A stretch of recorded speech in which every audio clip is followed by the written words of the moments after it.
Dr. Teresa akan cakap dengan kamu sekejap. Apa keedahan bicara yang dia nak?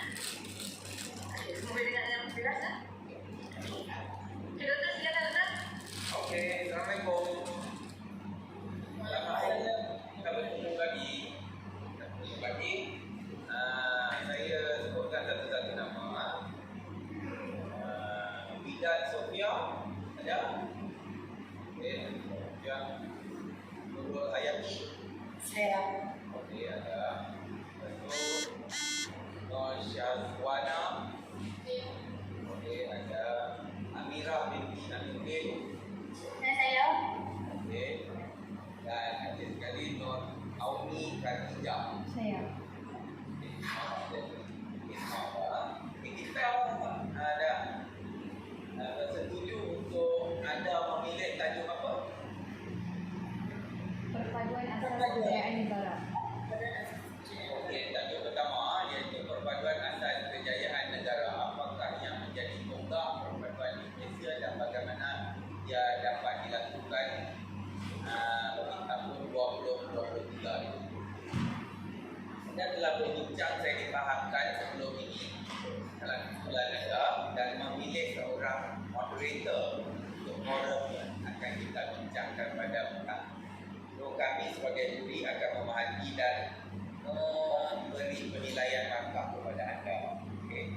Kami akan menilai dari segi isi kandungan setiap hujah yang anda sebutkan. Lepas tu kami juga akan menilai bahasa yang anda berhalusi dalam pertuturan anda, bagaimana anda bertemu dan mengupas idea-idea anda sendiri, sambil itu sama ada membangkang ataupun menyokong idea orang lain, dan seterusnya bagaimana penyampaian dan anda berkomunikasi di dalam kumpulan.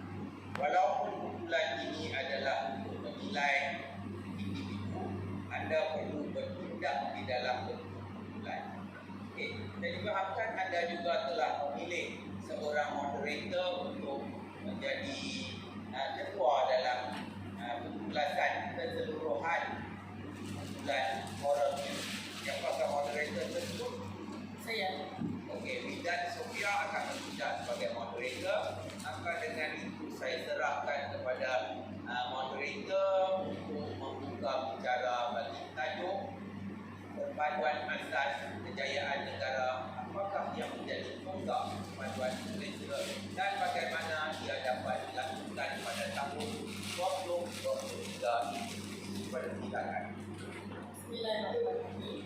Assalamualaikum warahmatullahi wabarakatuh dan selamat petang saya ucapkan kepada semua. Saya Bidat Sofia binti Zul Amri dari daerah Kota Star. Saya yang akan menerajui perbincangan kita pada hari ini. Terlebih dahulu, bolehkah barisan panel memperkenalkan diri masing-masing? Bismillahirrahmanirrahim. Assalamualaikum warahmatullahi wabarakatuh. Nama saya Nur Auni Khadijah binti Muhammad Zaidi dari daerah Sik sebagai panel pertama. Assalamualaikum warahmatullahi wabarakatuh. Saya Amirah binti Aminuddin dari daerah Langkawi sebagai panel yang kedua. Assalamualaikum warahmatullahi wabarakatuh. Saya Nur Syizul Safar binti Muhammad Isma dari daerah Kuala. Bismillahirrahmanirrahim. Assalamualaikum warahmatullahi wabarakatuh. Nama saya Nur Hayati binti Muhammad Sedi dari Bali. Nampaknya semua telah memperkenalkan diri masing-masing tanpa melengahkan masa. Marilah kita sama-sama memulakan perbincangan kita pada hari ini. Topik perbincangan kita pada hari ini ialah perpaduan, dan fokus dalam perbincangan kita pada hari ini ialah apakah yang menjadi tonggak perpaduan di Malaysia dan bagaimana ia dapat dilakukan. Terlebih dahulu, izinkan saya mengutarakan pendapat saya tentang topik yang dibincangkan. Pada pendapat saya, perpaduan adalah suatu elemen penting bagi memastikan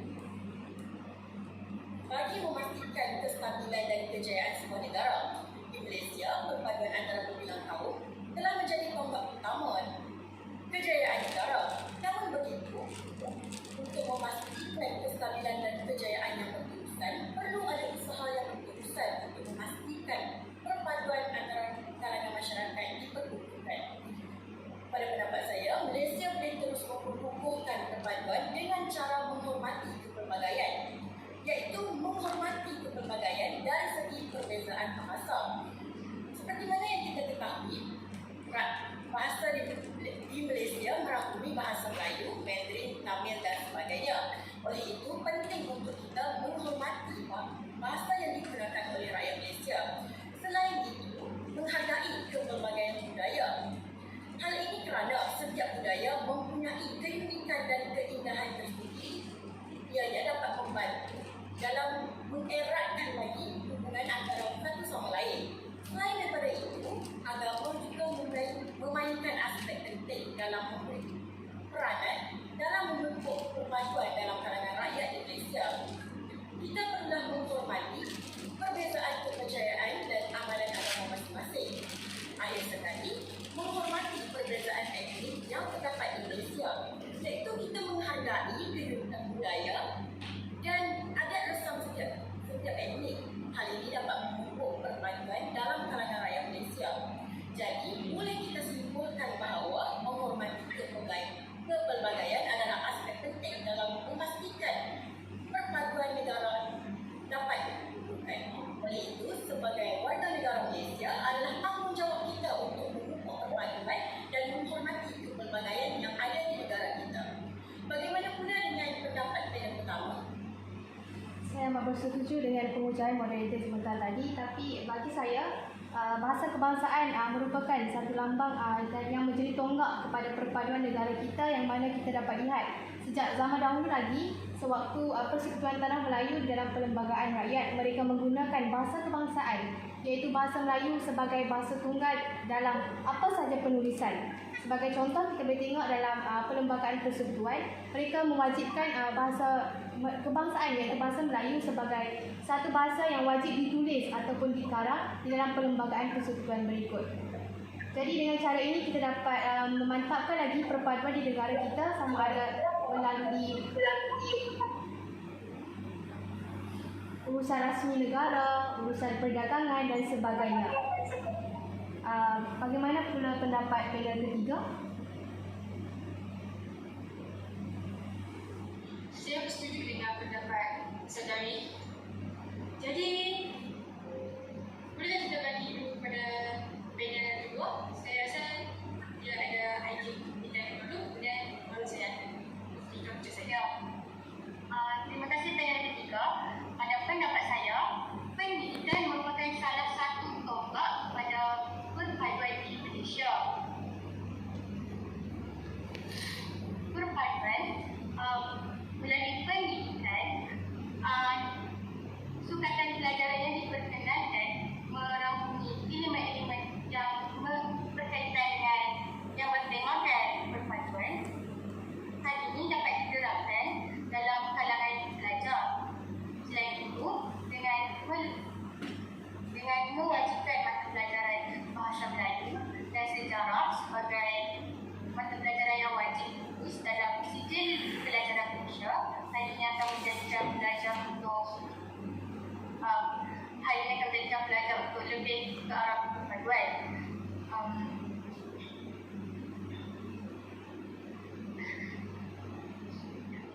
Melalui mata pelajaran bahasa Melayu dan sejarah, mereka akan belajar bahawa perpaduan merupakan tonggak kepada negara kita. Selain itu, selain daripada pendekatan di dalam bilik darjah, kita juga boleh melakukan aktiviti luar seperti aktiviti kurikulum yang melibatkan aktiviti persatuan dan unit beruniform. Selain itu, dengan adakan pertandingan yang diadakan secara daerah ataupun kita akan merapatkan hubungan antara pelajar yang berlainan kaum, seperti pertandingan bola sepak yang memerlukan kerjasama di antara satu sama lain tanpa mengira kaum. Jadi itu sahaja pendapat saya untuk ini. Saya serahkan kepada panel yang ketiga. Baik, terima kasih. Jadi, sebagaimana yang kita selalu lakukan pada setiap pagi perhimpunan, pengawas akan bacakan prinsip bernegara yang diikuti oleh guru dan juga murid. Jadi, kenegaraan ini perlulah dijadikan sebagai asas bagi negara dan keluarga. Jangan hanya sebut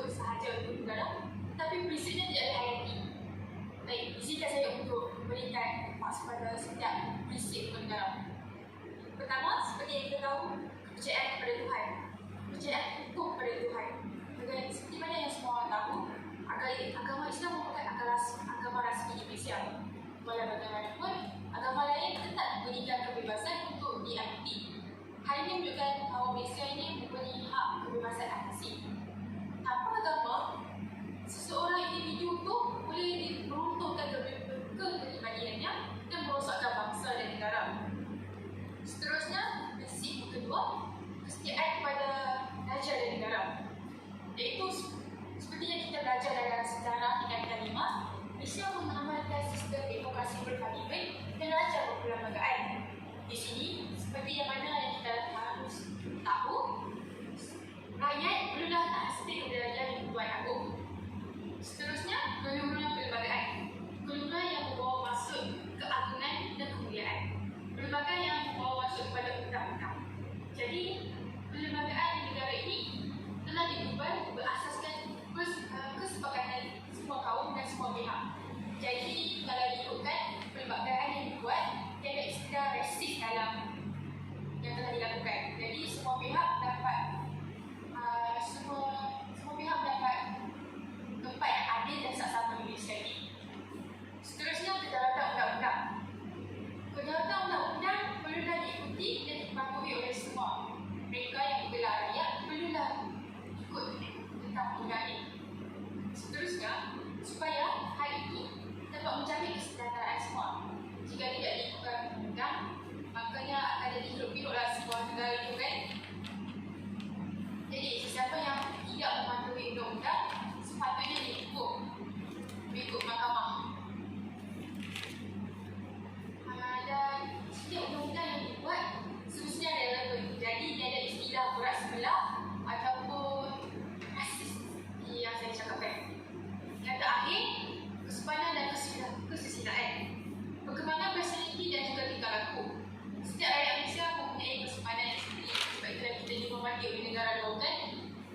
Jadi, kesepadan dan kesusilaan ini dapat membentuk masyarakat yang bersopan santun. Sifat ini penting dalam konteks perhubungan antara satu sama lain. Jadi, walaupun kita berjumpa dengan kaum lain, kita tetap mengucapkan salam sejahtera kepada mereka. Walaupun tidak boleh salam untuk yang beragama Islam. Jadi, hal ini dibuat supaya masyarakat tetap hidup dalam suasana yang harmoni.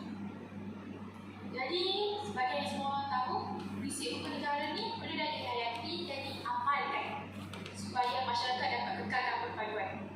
Perpaduan hukum dapat membentuk sistem pembentukan yang harmoni, juga meningkatkan kesadaran politik.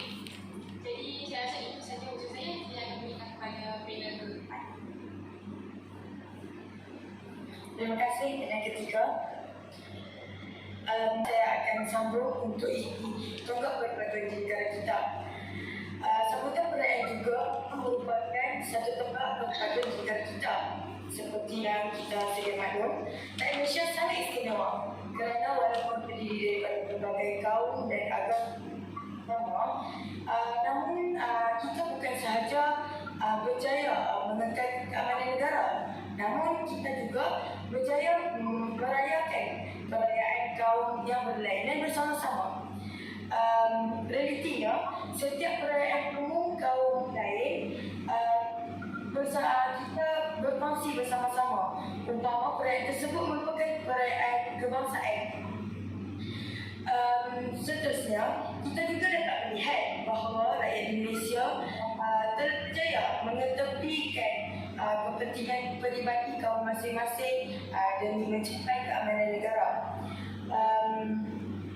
Hal ini didorong lagi oleh berbagai keistimewaan yang disediakan oleh kerajaan seperti ketika hari perayaan kerajaan memberikan cuti umum dan juga memberikan bonus kepada kaki tangan dan juga mengadakan rumah terbuka.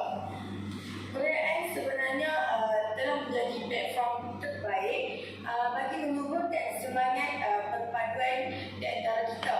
Ianya mampu mengelakkan tadi silaturahim di antara rakyat Malaysia melalui budaya kunjung-kunjung yang sangat berlaku apabila terdapat rumah terbuka.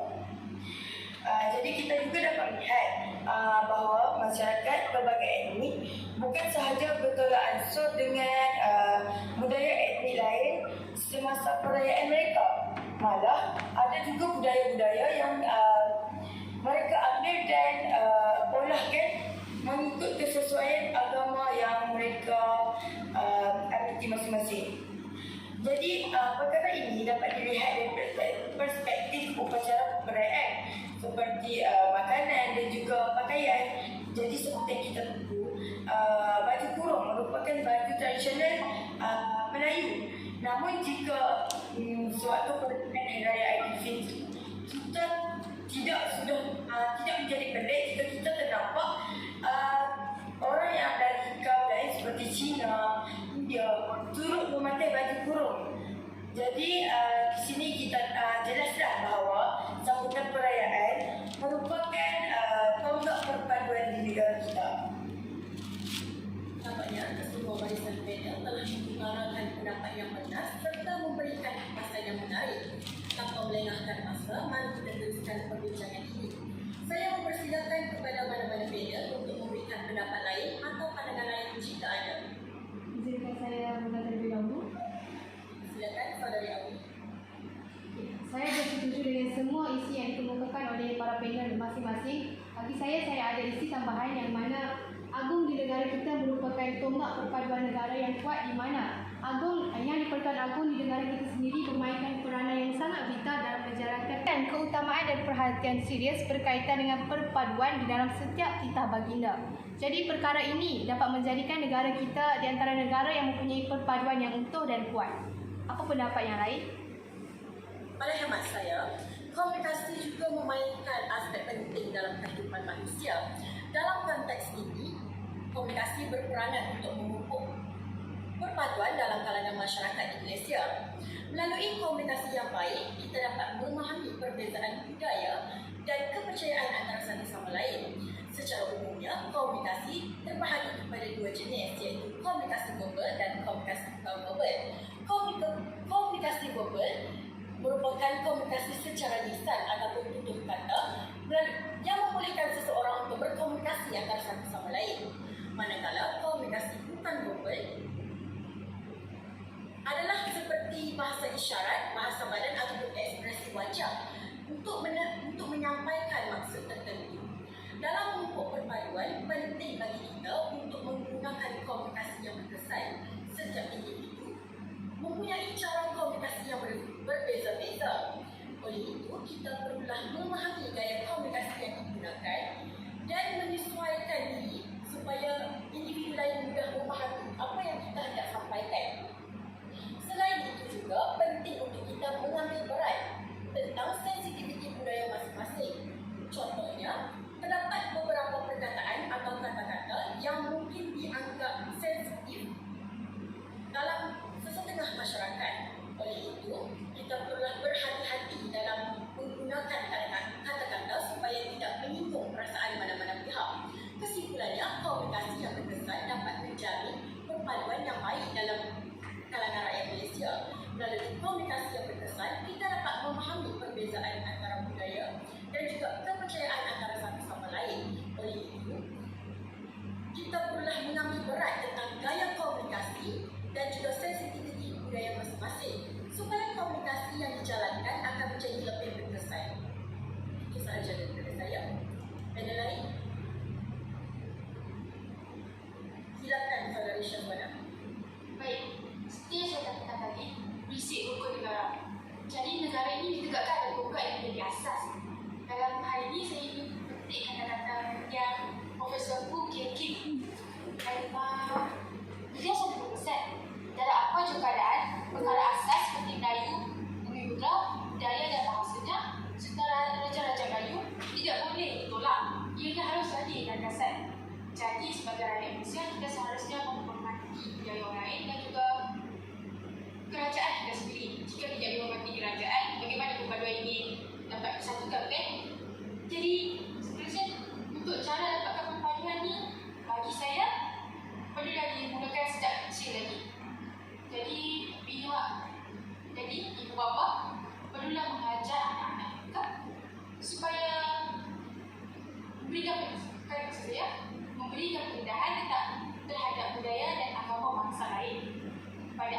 mereka high risk supaya apabila mereka membesar nanti tidaklah mereka kena wujudkan budaya.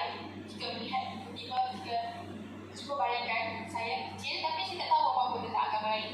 Jadi saya akan terkejut jika melihat agama lain yang berpakaian pelik. Pelitnya itu hanyalah budaya mereka. Jadi pendedahan awal ini amatlah penting kepada anak-anak. Seterusnya, pihak sekolah pula perlu mendidik murid tentang perpaduan dalam subjek sejarah dan juga pendidikan moral, iaitu antara aktiviti yang mereka boleh lakukan adalah seperti melakukan aktiviti berkumpulan yang melibatkan semua kaum. Jadi di sini semua orang dapat bergaul dan mengenali agama dan bangsa masing-masing. Seterusnya, pada pihak yang lebih tinggi, pihak kerajaan semestinya memandang serius akan hal yang melibatkan perpaduan kaum. Jadi jika terdapat sesuatu yang boleh mengacau perpaduan di Malaysia, pihak kerajaan perlu mengambil tindakan yang sewajarnya. Jadi ada tambahan kepada pihak pihak lain?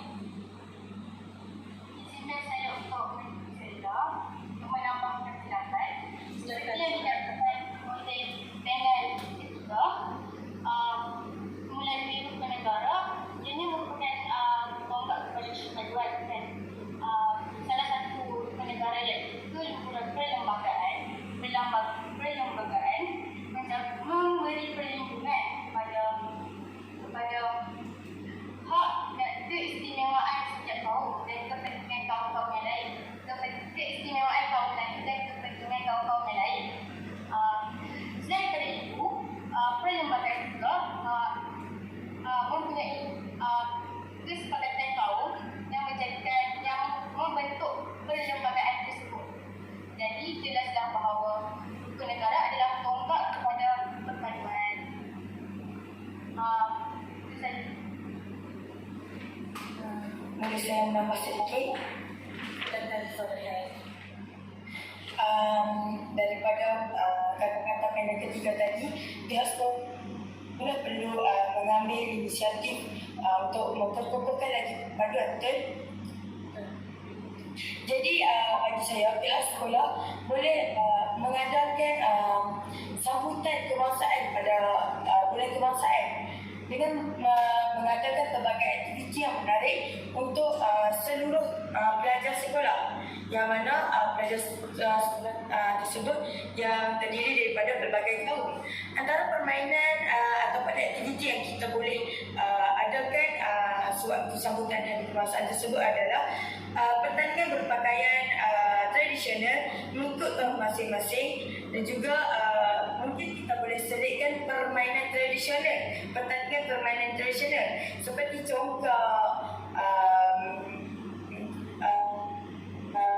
batu seremban dan sebagainya. Jadi hal ini dapat memperkukuhkan lagi perpaduan dan juga mengeratkan lagi silaturahim antara pelajar-pelajar berlainan kaum di sekolah. Terima kasih.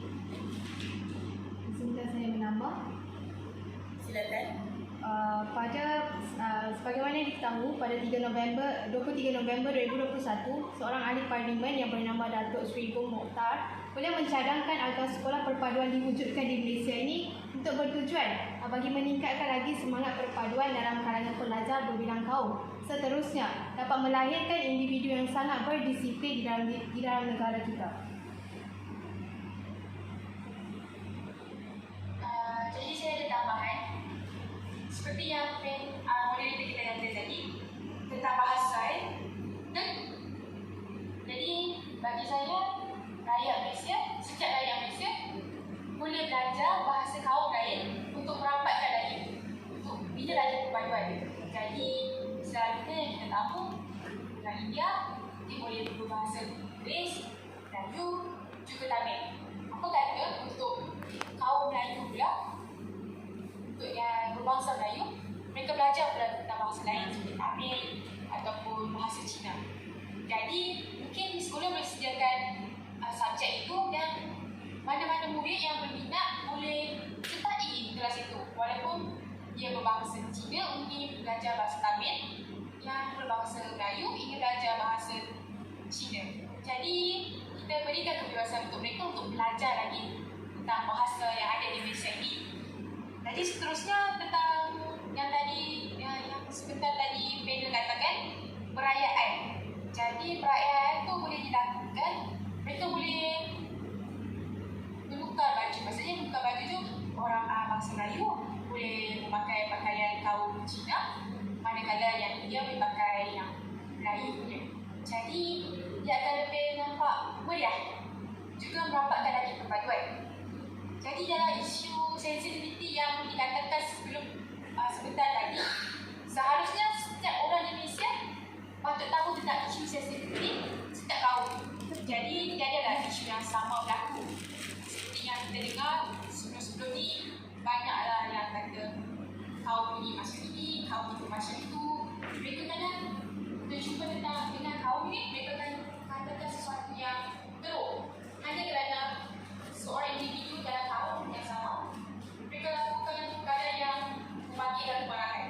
Jadi kita tak boleh nak katakan semua kaum itu semua sama kan?